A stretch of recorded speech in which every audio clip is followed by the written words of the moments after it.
Friend sociology with Dhruv Dikshit channel में आज आपके साथ मैं एक समाजशास्त्री चिंतन प्रस्तुत कर रहा हूँ। आत्महत्या। आज मैंने एक जबलपुर से निकलने वाले दैनिक समाचार पत्रिका में एक न्यूज़ पढ़ी। उसमें आया कि आत्महत्या का एक बड़ा कारण बन रहा है मानसिक अवसाद। 1 जून से 30 जून तक के इन्होंने आंकड़े लिए थे पुलिस थानों से। उसके हिसाब से बताया इन्होंने कि 1 जून से 30 जून पूरे एक माह में 40 आत्महत्या के प्रकरण जबलपुर शहर में हुए और उसी का एवरेज उन्होंने लिया जो थानों से प्राप्त रिकॉर्ड 365 दिन में 300 आत्महत्या हो रही है। ये चौंकाने वाला तथ्य है। मध्यम वर्गीय शहर जबलपुर जो 27-28 लाख के लगभग आबादी हो चुकी है, मध्य प्रदेश का दूसरे नंबर का बड़ा शहर है, सांस्कृतिक शहर है, संस्कारधानी के नाम से जाना जाता है। यहाँ 5 विश्वविद्यालय हैं। पारंपरिक विश्वविद्यालय रानी दुर्गावती विश्वविद्यालय 1954 में स्थापित हो गया था। 1964 में एशिया का सबसे बड़ा एक समय का जवाहरलाल नेहरू कृषि विश्वविद्यालय यहाँ है। फिर 2008-9 में नानाजी देशमुख पशु चिकित्सा विश्वविद्यालय हुआ। 2002 में प्राइवेट यूनिवर्सिटी महर्षि वैदिक यूनिवर्सिटी हुई थी। अभी 5 साल पहले धर्मशास्त्र लॉ यूनिवर्सिटी नेशनल इंस्टीट्यूट जो है वो खुला है यहाँ पे। ट्रिपल ITDM है और 2012 में मेडिकल यूनिवर्सिटी खुली प्रदेश की। अभी प्राइवेट यूनिवर्सिटी भी यहाँ आ रही हैं। एक मंगलायतन यूनिवर्सिटी चालू हो गई है। इसके अलावा बहुत से संस्थान हैं। पढ़ा लिखा यहाँ की साक्षरता ही 86% है। साक्षर नगरी, औद्योगिक नगरी, ऑर्डिनेंस फैक्ट्री का गढ़ है। इन सब के बावजूद ऐसा क्या है कि 365 दिन में 300 आत्महत्या, एवरेज प्रतिदिन एक आत्महत्या। यहाँ पे कुछ समाचार पत्र ने जो दिया है, पत्रकारों की दृष्टि और कुछ मनोवैज्ञानिकों से बात की है और पुलिस प्रशासन, जबलपुर के तत्कालीन SP सिद्धार्थ बहुगुणा जी कहते हैं किसी भी प्रकार के मानसिक अवसाद या डिप्रेशन से अगर कोई व्यक्ति गुजर रहा है तो पुलिस उसके लिए हेल्पलाइन उसने संजीवनी करी। अगर उसमें कॉल करेंगे तो हम आपकी मदद करेंगे, उसको डिप्रेशन से, मानसिक अवसाद से बाहर निकालने का प्रयास करेंगे। अर्थात पुलिस SP का मानना है, SP महोदय का, कि अवसाद के कारण व्यक्ति आत्महत्या को अग्रसित हो रहा है। वहीं गवर्नमेंट महाकौशल कॉलेज जो जबलपुर का ऐतिहासिक कॉलेज है, जिसमें रजनीश ने भी यहाँ पे अपने कुछ क्षण गुजारे, उनकी चेयर भी है।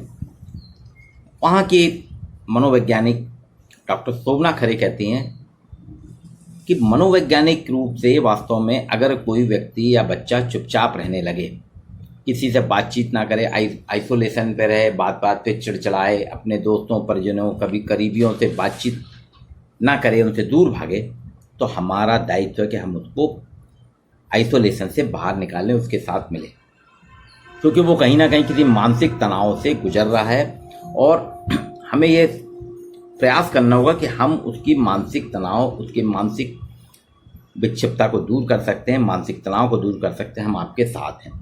और अवसादग्रस्त व्यक्ति जो है, अगर उसका अवसाद दूर नहीं होता है तो वो आत्महत्या जैसे घातक कदम को भी उठाने से परहेज नहीं करता। लॉकडाउन 2 बार हो चुका है। लास्ट ईयर लॉकडाउन हुआ था, इस साल फिर अभी लॉकडाउन हुआ था हमारे यहाँ। इस बार का लॉकडाउन 9 अप्रैल से था, अभी खत्म हुआ है। तो लॉकडाउन के बाद देखा है कि जून के महीने में 30 दिन के महीने में 40 आत्महत्या के प्रकरण, यानी एक दिन में एक से ज़्यादा आत्महत्या। तो ये घटनाएं जो बढ़ रही हैं आत्महत्या की, ये कहा जा रहा मानसिक अवसाद यहाँ बढ़ रहा है। और धीरे धीरे जो 3-4 केस भी इनने केस स्टडी करी है, जैसे संजीवनी नगर में JDA कॉलोनी में एक अनूपपुर से आके एक व्यक्ति यहाँ रह रहा था। जिस तरह से आत्महत्या बढ़ रही है, जैसे मैंने बताया ना, 1-2-3 केस स्टडी है यादव कॉलोनी की एक स्टडी है कि एक रवि दाहिया अनूपपुर का यहाँ था, वो एक प्राइवेट प्रिंटिंग प्रेस में काम करता था।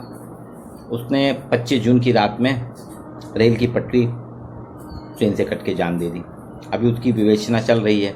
ऐसे ही केस यहाँ के कोतवाली क्षेत्र के दरहाई का था, अभिषेक जैन का। उसका भी 15 जून को विवाह हुआ, 25 को उसने वाइफ उसकी मायके गई थी, उसने भी फांसी लगा ली। ऐसे कुछ केस देख के दिए हैं। इसके आधार पे समाचार पत्र और मनोवैज्ञानिक जो कह रहे हैं कि अवसाद बढ़ रहा है। यहाँ पे समाजशास्त्री नज़रिए से, चूँकि ये समाजशास्त्र का विषय है, तो मैंने जब देखा तो यहाँ इमाइल दुर्खीम का आत्महत्या का सिद्धांत पुनः लागू होता है। काफ़ी पहले इमाइल दुर्खीम ने आत्महत्या पे 26,000 यूरोप के अलग अलग देशों के आंकड़े इकट्ठे करके बताया था। उनके साथ उनके सहयोगी मार्शल मॉस ने क्षेत्रीय कार्य किया था। 26,000 आत्महत्या के प्रकरण इकट्ठे करके उनका कहना था कि समाज में आत्महत्या की जो उनकी किताब है 1897 में आई थी, जिसका बाद में अंग्रेजी अनुवाद हुआ, बहुत ऐतिहासिक ग्रंथ है। उसमें उन्होंने बताया कि समाज में आत्महत्या जो होती है उसके पीछे मूल कारण सामूहिक दबाव का सिद्धांत है। उन्होंने कहा सामूहिक दबाव जो है इतना ज़्यादा हो जाता है व्यक्ति के ऊपर, जिसे मानसिक अवसाद कहा जा रहा है। बोले मानसिक अवसाद नहीं, वास्तव में वह सामूहिक दबाव है। और उसको उन्होंने 2-3 इसके अपने सिद्धांत के उन्होंने प्रस्ताव रखे हैं। अगर उन प्रस्ताव को देखें तो हम देखेंगे जबलपुर में जो स्थिति है कि वर्ष भर में 300 आत्महत्या होना, 365 दिन में 300 आत्महत्या होना, और 1 जून 2021 से 30 जून 2021 की अवधि में 40 आत्महत्या, यानी 30 दिन में किसी दिन एक से ज़्यादा आत्महत्या हुई। दुर्खीम जो कहते थे जब तक समाज में एकीकरण, इंटीग्रेशन जितना अधिक होगा, आत्महत्या भी कम होगी। अर्थात समाज जितना एकीकृत होता है, समाज में जितना एकीकरण होता है, आत्महत्या अपने आप घट जाती है। समाज में आत्महत्या घट जाती है। दूसरा उनका कहना था कि आत्महत्या के उसकी उन्होंने कहा आत्महत्या और एकीकरण में संबंध है। अगर एकीकरण अधिक होगा आत्महत्या घटेगी, एकीकरण कम होगा आत्महत्या बढ़ेगी। इसी तरह से उनका कहना था जिस समाज में पारिवारिक और नातेदारी एकीकरण होता है, वहाँ पारिवारिक और नातेदारी एकीकरण अधिक होता है, उसमें आत्महत्या उतनी कम होती है। 2 चीज़ों में, एक धार्मिक एकीकरण अगर अधिक होता है तो आत्महत्या की दर घटती है, धार्मिक एकीकरण घटता है आत्महत्या की दर बढ़ती है। पारिवारिक और नातेदारी एकीकरण अगर अधिक होता है आत्महत्या की दर जो है अपने आप कम होगी। लेकिन जब पारिवारिक और नातेदारी एकीकरण भी अगर कम हो जाएगा आत्महत्या की दर बढ़ जाती है। तो इन दोनों को अगर अपन देखें, इन दोनों प्रजम्पशन को उनके देखते हैं, अगर इन दोनों अवधारणाओं को देखें, इन दोनों प्रस्तावों को देखें, तो लॉकडाउन में हमारे यहाँ धार्मिक एकीकरण कम हुआ है।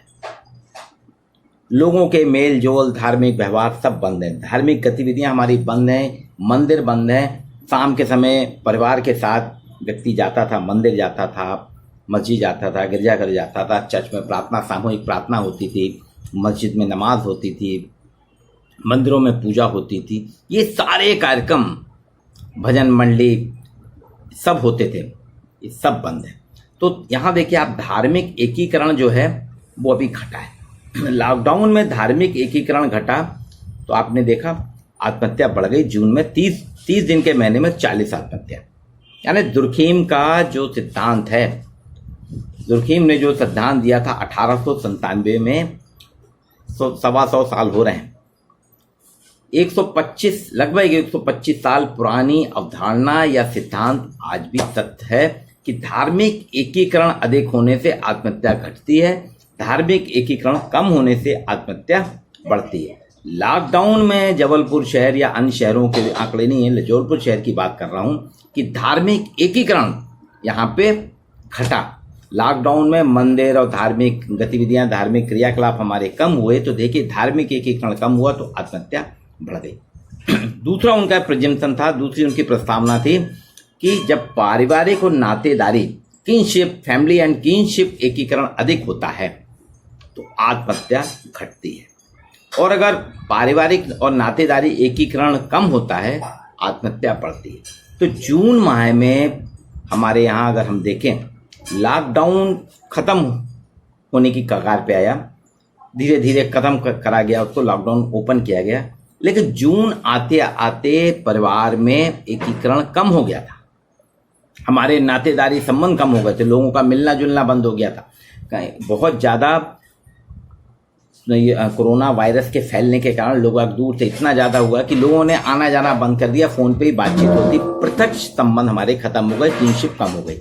मैरिजेस में 20 आदमी आ रहे हैं, 20-25। मैं एक मैरिज अटेंड किया हूँ अभी, उस मैरिज में दोनों लड़के लड़की पक्ष मिला के 50 से कम थे। क्यों? फाइन लगेगा। आप अपने रिश्तेदारों को नहीं मिला रहे, जब रिश्तेदारों को नहीं मिलाएंगे, रिश्तेदारों में जो दूरियां आ रही हैं, तो हमारा उनके साथ संबंध, सुदृढ़ता जो है हमारी कम हो रही है।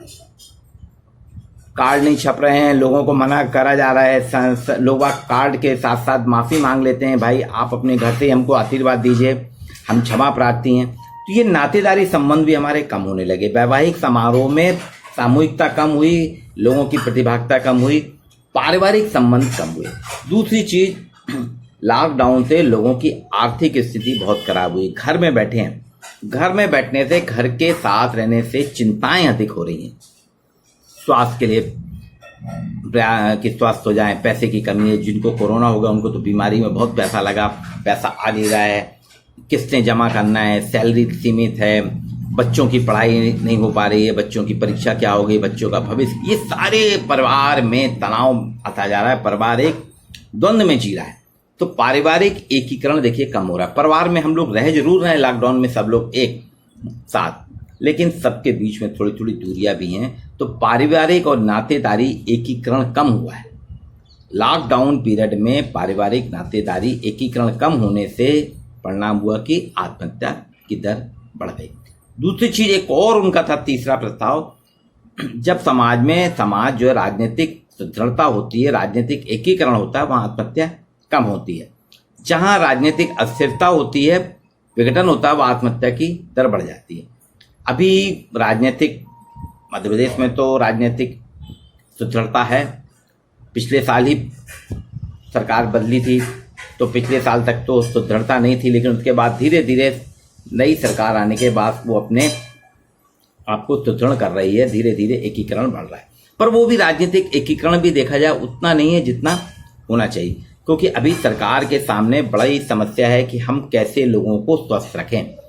अभी अस्पतालों में बेड की उपलब्धता करानी थी, ऑक्सीजन की कमी हो गई थी, रेमडेसिविर जीवन रक्षक दवाइयाँ की कमी थी, बहुत अफरा तफरी मच गई थी। सरकार में भी पेट्रोल के दाम बढ़ रहे हैं, खाद्य तेलों के दाम बढ़ रहे हैं, ये कहीं ना कहीं सरकार को भी एक तरीके से उसमें भी एकीकरण कम हो रहा है।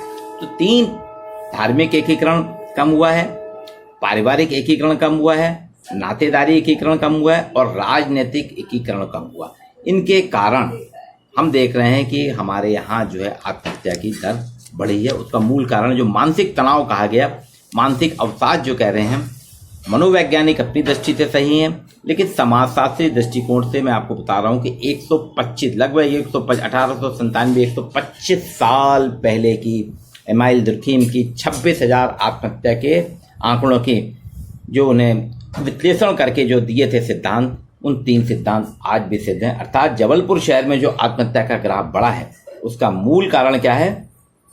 धार्मिक एकीकरण कम हुआ है, लॉकडाउन के कारण धार्मिक एकीकरण कम हुआ, लॉकडाउन के कारण पारिवारिक नातेदारी एकीकरण कम हुआ और राजनीतिक एकीकरण भी बढ़ती महंगाई, स्वास्थ्य सुविधाएं उपलब्ध न करा सकने में कहीं ना कहीं कम हुआ है। ये 3 जो फैक्टर हैं, ये आत्महत्या के लिए जिम्मेदार है।